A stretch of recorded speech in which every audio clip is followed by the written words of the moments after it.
मेरे साथ गाना है आप सबको। रीमा भोजन दे दे लागी है भूख है उदर में। रीमा भोजन दे दे लागी है भूख है उदर। शिव के लिए अन्न त्याज्य है जिस शिव के लिए वो शिव तो मुझको मिला नहीं, वो शिव तो मुझको मिला नहीं। जिस फूल पे भंवरा मस्त हुआ, जिस फूल पे भंवरा मस्त हुआ, वो फूल चमन में खिला नहीं, वो फूल चमन में खिला नहीं। देखी हरकत चूहों की तो क्रोध मुझसे जिला नहीं। देखी हरकत चूहों की तो क्रोध मुझसे जिला नहीं। पर शंकर ने परवाना की तिल भर भी वो हिला नहीं। पर शंकर ने परवाना की तिल भर भी वो हिला नहीं। फिर मेरी समझ में आई कर इन बातों की गिला नहीं।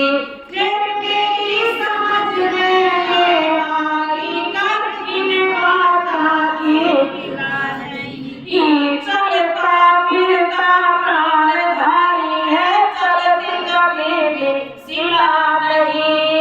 चलता फिरता प्राणधारी है, चलती कभी भी सिला नहीं। शिव को पुकारा शिव नहीं आया, हो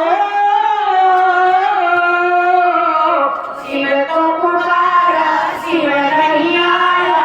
उस शिव के मंदिर में परिमा भोजन दे दे लागी है भूख है उदर में।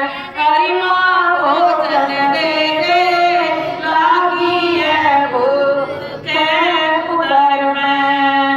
गई आस कोट से दर्शन की फिर गली तड़पने वाली है।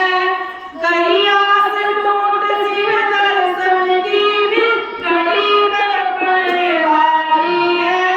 यह शंकर नहीं पाषाण मूर्ति अंदर से ध्वनि आई है। यह शंकर नहीं पाषाण मूर्ति अंदर से ध्वनि आई।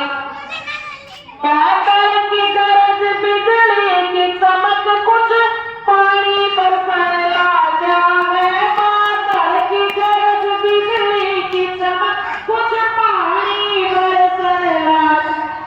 मैं खड़ा हुआ शिव मंदिर में, फिर मुझको भूख सताने लगी। मैं खड़ा हुआ शिव मंदिर में, फिर मुझको भूख सताने लगी। उस प्रभु दर्शन के लिए आत्मा मधुर तराने गाने लगी। उस प्रभु दर्शन के लिए आत्मा मधुर तराने गाने लगे। चला शिवालय से उठ कर मैं, ओ चला शिवालय से उठ कर मैं शिव शिव रटत डगर में। माँ भोजन दे दे लागी है भूख उदर। इतना देख करके अंदर से आत्मा आने लगी कि ये तो शिव जी है, ये तो पत्थर है। अंदर से मधुर तराने आत्मा गाने लगी कि सच्चा शिव तो कोई और ही है। अब मैंने निश्चय किया मैं शिव को खोजने जाऊंगा। सब जानों के अमृत घट घट में प्यास बुझाने जाऊंगा। मिले आत्मज्ञान ऐसा गुरु खोजने जाऊंगा। राघव शिव का भगत बनूं अब रहना नहीं नगर में। राघव शिव का भगत बनूं अब रहना नहीं नगर में।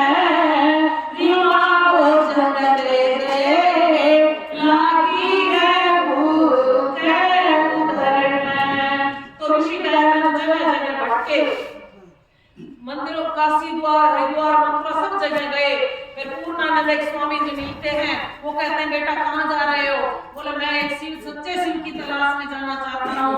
वहाँ तो सब झूठा सौदा है, जो मैंने सुनाया, मेरे पिता ने कथा सुनाई, उसमें कोई सत्यता नहीं है। जैसे तुम्हारे करवा चौथ के व्रत में कोई सत्यता, जो कहानी है उसमें कोई सत्यता नहीं है। ऐसे वो रास्ते में पूर्णानंद जी से मिलते हैं। पूर्णानंद जी उस समय उनको मूल शंकर नाम होता है, तो पूर्णानंद जी उनको ये दीक्षा में नाम देते हैं मूल शंकर। मूल शंकर से महर्षि दयानंद का नाम देते हैं। और फिर आगे भटकता गिरी गोबर में, जंगलों में उसके अंगूठियां उतार ली, उसके वस्त्र में से उतार लिए और खूब लोगों ने उसको लूटा। और जब लूट लिया तो एक मंदिर में ठहरे, और मंदिर में भूख लगी थी। पहले से 5 साधु रहते थे, उन्होंने कह दिया जैसे यहाँ घरों में खाने की व्यवस्था करते हैं ना, ऐसे वहां भी व्यवस्था की।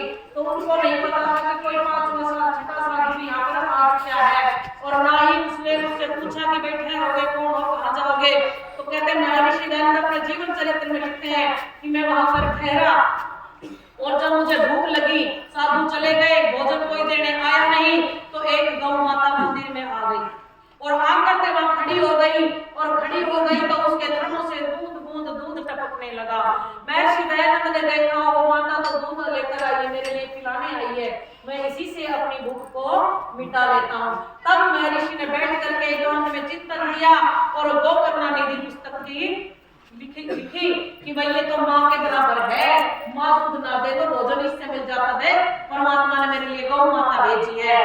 तो जब महर्षि दयानंद ने उसका दूध पिया, फिर उन्होंने मथुरा गए, मथुरा विरजानंद को गुरु बनाया, और विरजानंद ने शर्त रख दी थी, आजकल के बच्चे तो गुरु परंपरा को, शिष्य परंपरा को बिल्कुल कलंकित कर रहे हैं। उस समय गुरु शिष्य की परंपरा क्या थी कि जब जो गुरु ने कह दिया वही करना है।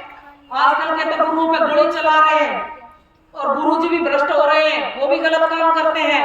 लेकिन उस समय गुरु और शिष्य की परंपरा बड़ी पवित्र थी, और ऋषि ने कहा कि मैं आपसे पढ़ना चाहता हूँ। तो गुरु विरजानंद जी कहते हैं कि हाँ, मैं भी ऐसे शिष्य की तलाश में था, लेकिन एक शर्त है। क्या शर्त है? अब तक कितने ग्रंथ पढ़े? बोले मैंने 18 पुराण पूरे पढ़ डाले, गीता पढ़ी, रामायण पढ़ी, महाभारत पढ़े, लेकिन मुझे वो सत्य नहीं मिला जिसकी मुझे प्यास है।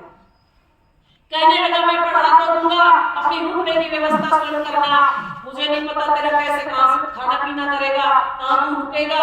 कहने लगा गुरुजी मुझे स्वीकार है। फिर कहा कि मैं एक बार पढ़ाऊंगा, दूसरी बार नहीं दोहराऊंगा। बोला ये भी मुझे स्वीकार है। और जब वो कठोर तपस्या में जब बैठे, तो महर्षि दयानंद झाड़ू भी लगाते थे उनके प्रांगण में, थोड़ा सा कूड़ा पैर के नीचे आ गया। वो गुरु अंधे थे, पैर के नीचे जैसे ही तिनका आया, और उन्होंने डंडा उठाया और महर्षि दयानंद को इतनी मारा, इतना मारा, इतना मारा। लेकिन महर्षि दयानंद तो महर्षि दयानंद थे, विभूति थी, लेकिन उन्होंने उठ करके क्या कहा, गुरुजी का हाथ पकड़ लिया और डंडा पकड़ लिया। वो बोला गुरुजी आपके हाथ दुख जाएंगे। ये नहीं कहा मुझे दर्द हो रहा है, मेरे को क्यों मार रहे हो, आपके हाथ थक जाएंगे गुरुजी। तो विरजानंद के आंखों में आंसू आ गए कि ये कितना अच्छा मुझे विद्यार्थी मिला है। तो कहने लगा बेटा मैं तुझे बड़े तन मन से पढ़ाऊंगा, और पढ़ करके मेरे को गुरु दक्षिणा में क्या देगा? बोला गुरुजी जो आप आदेश करोगे। तो गुरु दक्षिणा में पढ़ा दिया, 3 वर्ष तक पूरी व्याकरण रटा दी, वेद भाष्य सब पढ़ा दिए, और पढ़ा दिए। तो अंतिम समय में जब गुरु दक्षिणा का समय आया, तो दयानंद को नहीं पता था कि गुरुजी क्या चाहते हैं।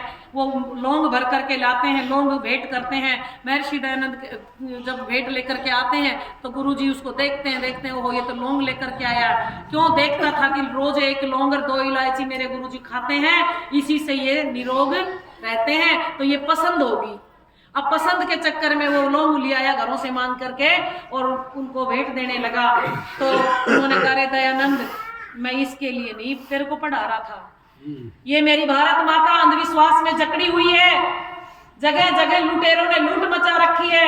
कहीं सोमनाथ का मंदिर लूट लिया, कहीं घरों में पौराणिक पंडितों ने गदर मचा रखा है, कसाले की कमाई को लूट लूट करके लाते हैं। दयानंद तू इस वेद का प्रचार कर, तू जगह जगह जा और इस वेद के प्रचार को फैला, ताकि ये लोग आर्य थे आर्य रहेंगे, इस तरह की उनके अंदर भावनाएं आए कि हम कौन थे, क्या हो गए और क्या होंगे अभी, आओ विचारे आज मिलकर ये समस्याएं सभी। तो ये काम आर्य समाज ने किया, और और महर्षि दयानंद ने किया। लेकिन ऋषि दयानंद जब प्रचार करते करते करते करते जोधपुर पहुंचे तो विनायक राजा की कोठी के अंदर जब रुके, वहां पर जो दृश्य देखा राजा का कि वो तो वैष्णवों का जो है मन करता है और प्रजा जैसा राजा होगा वैसी प्रजा होगी। तो महर्षि दयानंद से रहा नहीं गया और महर्षि दयानंद ने उसका विरोध कर दिया। कहने लगा रे राजा, तू राजा है, तेरी जिम्मेदारी बनती है, तू जो आचरण करेगा वो तेरी प्रजा करेगी। तेरा आचरण पवित्र नहीं होगा तो यह प्रजा भी ऐसी ही बनेगी। उससे खुश होकर के कुछ पूजा करवाता है, वो बेटा खुद रही संतों को और बेटा के दिल में आग सी लगी कि ये पापी नोटा तुम्हारे पेट पे लात मारने आ गया। तो उसने जगत